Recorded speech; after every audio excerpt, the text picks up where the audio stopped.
Mga resolusyon ng IATF crisis inaprubahan ng Davao City Government. Ano kayang mga nilalaman yan? Alamin natin mula kay Jun Suter mula sa Action Radio Davao. May butag di mo, Jun.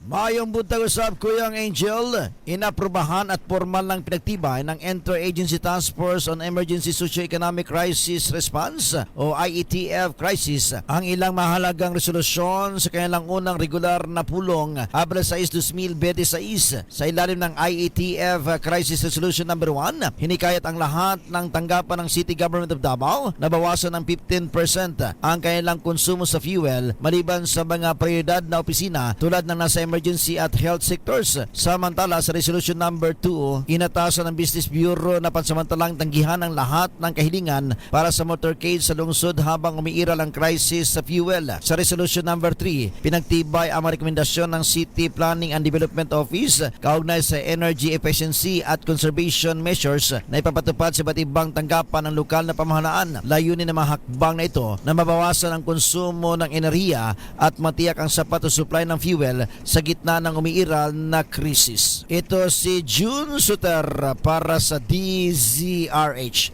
Una sa Pilipinas, una sa Pilipino. Daghang salamat, Jun Suter.